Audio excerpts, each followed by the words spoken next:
오늘 묵상할 본문은 역대상 29장 1절에서 19절까지입니다.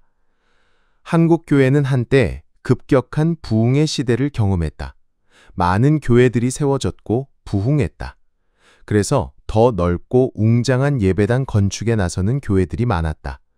물론 이는 명분상으로는 하나님의 영광을 위한 일이었지만 그 과정과 결과가 신앙 공동체에 적지 않은 부작용을 초래했다.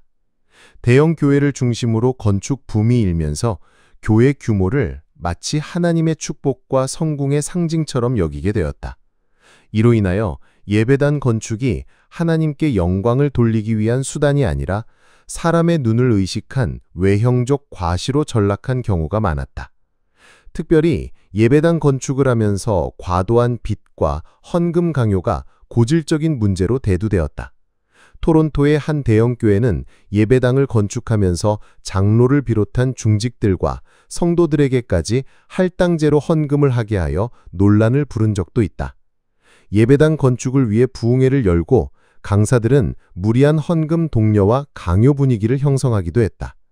이로 인하여 성도들은 신앙의 기쁨보다 죄책감과 의무감에 사로잡히기도 했다.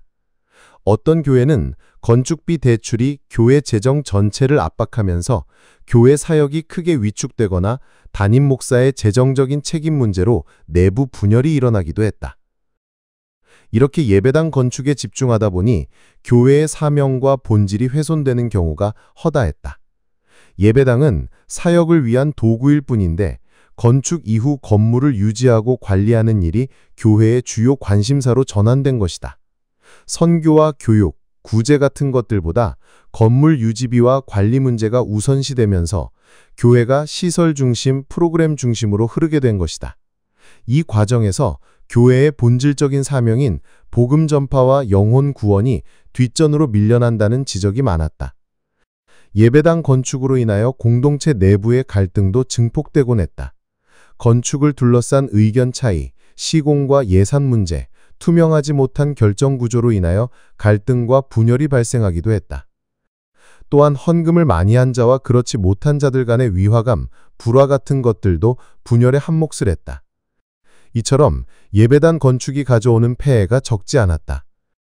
물론 예배당 건축이 참으로 은혜롭게 시작되어 마무리되는 교회도 있지만 참으로 극소수에 불과한 것이 사실이다.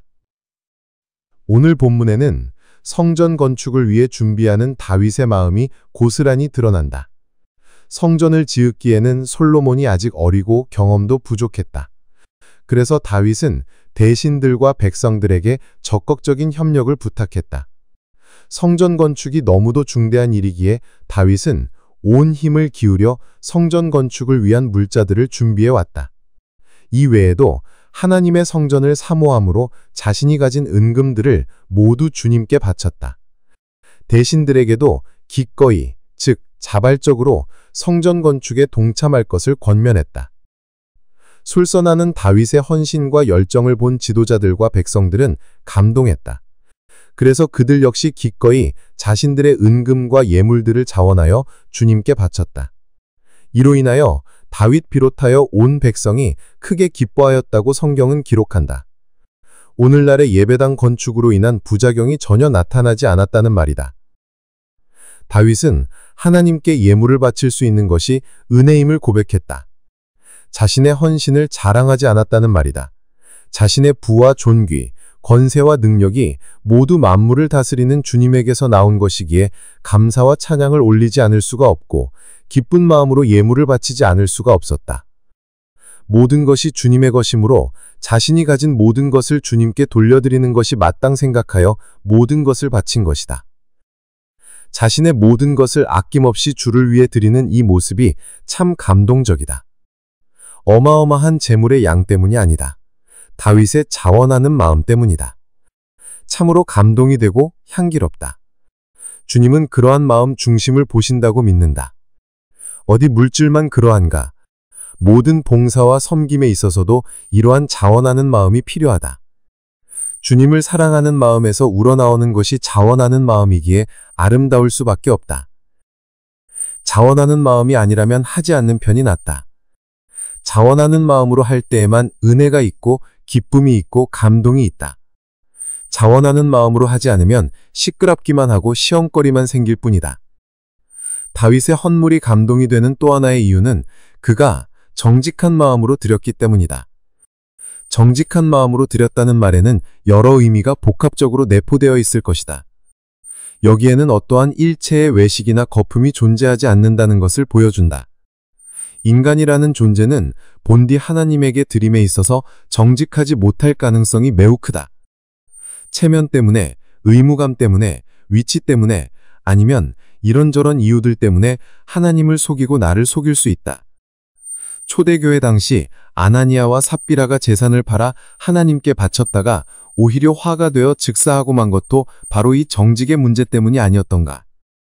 드림에 있어서도, 봉사와 섬김에 있어서도, 그리고 모든 사역에 있어서도 언제나 이 정직의 여부는 매우 중요하게 여겨진다. 다윗의 고백처럼 하나님은 정직한 자를 기뻐하심이 분명하다. 다윗의 헌신도 그러하지만 대신들의 동참 또한 참으로 감동적이다. 대신들이 굳이 동참하지 않아도 성전 건축을 위한 재원은 충분히 확보되어 있는 상황이었다. 하지만 다윗은 이 중차대한 일에 대신들의 동참을 호소했고 대신들 역시 자원하는 마음으로 동참하였다. 얼마나 감동적인가. 동참은 함께를 의미한다. 우리 속담에 백지장도 맞들면 낫다는 말이 있다. 혼자 싸우면 지지만 둘이 힘을 합하면 적에게 맞설 수 있다. 세 겹줄은 쉽게 끊어지지 않는다 라고 하는 말씀도 있다. 무엇이든 혼자 하면 능률도 잘 오르지 않을 뿐더러 재미도 없다. 힘만 더 든다. 하지만 너도 나도 동참하여 함께하게 되면 거기엔 큰 시너지 효과가 나타난다.